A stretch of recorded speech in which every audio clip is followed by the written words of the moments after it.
Hello दोस्तों, मेरे YouTube channel खिड़की पर आपका स्वागत है। कमला भसीन। कमला भसीन जिन्होंने नारे की शुरुआत कुछ ऐसे की थी। मेरी बहनें मांगे आज़ादी, मेरी बेटी मांगे आज़ादी, मेरी अम्मी मांगे आज़ादी। जेंडर सेंसिटाइजेशन की जब भी बात होती है, उनकी सरल भाषा में लिखी कहानी मितवा एक मिसाल के रूप में सामने आती है। आज आइए सुनते हैं कमला भसीन की कहानी मितवा। मैं पंजाब के एक सिख परिवार की बेटी हूँ। मेरी उम्र 20 साल है। हम एक गांव में रहते हैं। यहाँ ज़्यादातर परिवार खेती करते हैं।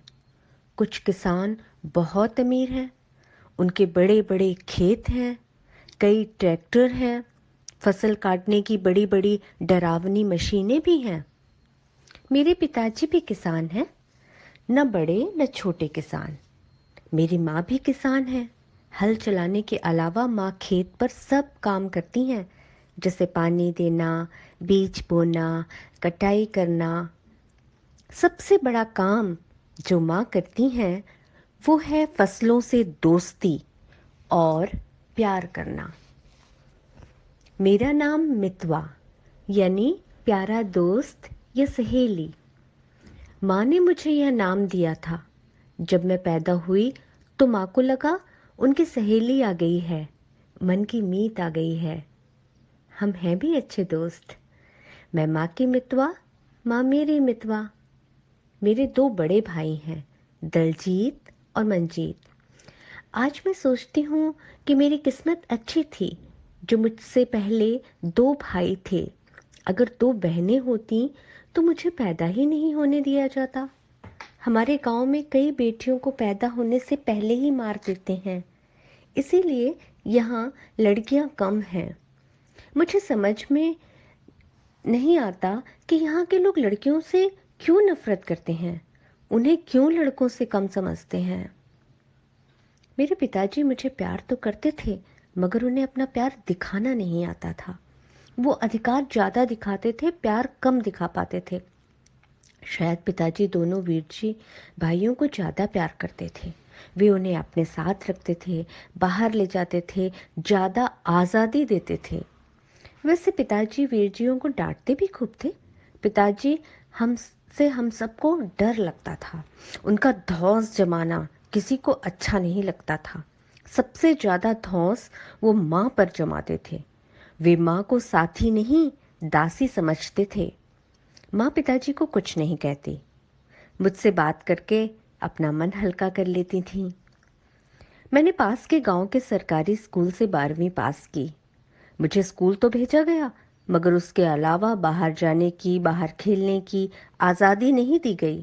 पिताजी कहते थे, शरीफ लड़कियां बाहर नहीं जाती। मैं मन ही मन कहती, हाँ, सिर्फ बदमाश लड़के बाहर घूमते हैं, उनकी वजह से लड़कियों को घर में बंद रहना पड़ता है। साइकिल चलाना मैंने चोरी चोरी मंजीत वीर जी से सीखा। मेरे ये भाई बहुत ही कोमल दिल के हैं, नम्र हैं। वे मुझे अपने से कम नहीं समझते हैं। मैं मंजीत वीर जी जैसे मर्द से शादी करूंगी जो मुझे अपने बराबर समझे। 2 साल पहले पिताजी ने एक ट्रैक्टर खरीदा था। दोनों वीर जी जल्दी ही ट्रैक्टर चलाना सीख गए। उन्हें ट्रैक्टर चलाते देख पिताजी बहुत खुश होते। मेरा मन भी बहुत था कि मैं ट्रैक्टर चलाना सीखूं। मैं 18 साल की थी, अच्छी तंदुरुस्त थी, मगर पिताजी ने कह दिया, लड़कियां ट्रैक्टर नहीं चलाती। यह सुनकर मेरा मन बहुत दुखा, मगर पिताजी की बात ठीक हो या गलत माननी पड़ती थी। मगर अब पिताजी बहुत बदल गए हैं। मैं बताती हूँ यह बदलाव क्यों और कैसे आया। 7-8 महीने पहले एक दिन अचानक पिताजी को दिल का दौरा पड़ा। दोनों वीरजी किसी काम से शहर गए हुए थे। घर पर सिर्फ माँ, 2 खेत मजदूर और मैं थे। हमारे गांव में कोई अच्छा डॉक्टर नहीं है। बड़ा सरकारी अस्पताल 5 किलोमीटर दूर है। पिताजी की हालत तेजी से बिगड़ रही थी। उनका एकदम अस्पताल पहुंचना बहुत जरूरी था। बहुत ही डरी हुई और निराश आवाज में पिताजी बुदबुदाए, इस वक्त मेरे बेटे होते तो शायद मेरी जान बच जाती। बस यही बुदबुदाते हुए वे बेहोश हो गए थे। हालात को संभालते हुए मैंने माँ और दोनों मजदूरों से कहा, जल्दी से पिताजी की मंजी चारपाई ट्रैक्टर की ट्राली में रखते हैं, उन्हें अस्पताल ले जाना है। वे तीनों हैरान थे, मगर उन्होंने किया वही जो मैंने कहा। हम बिना देर किए अस्पताल पहुंच गए थे। खुशकिस्मती से डॉक्टर वहीं मौजूद थे। पिताजी का इलाज तुरंत शुरू हो गया। डर से हमारी जान निकल रही थी, पर जल्द ही उनकी हालत संभल गई और हम सबकी सांस में सांस आई। पिताजी को होश आने पर माँ और मैं उनके कमरे में गए। पिताजी ने आंखें खोली, हमें देखा और धीमी आवाज में पूछा, मैं अस्पताल कैसे पहुंचा? कौन लाया मुझे यहाँ? माँ ने उनके हाथ पर हाथ रख मुस्कुराकर कहा, मितवा ट्रैक्टर चलाकर आपको यहाँ लाई।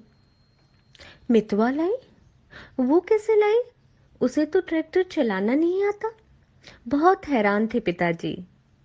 माँ ने कहा, मितवा ने चोरी से ट्रैक्टर चलाना सीखा, मंजीत ने सिखाया। वाहे गुरु का शुक्र है, मितवा ने आपका हुक्म नहीं माना।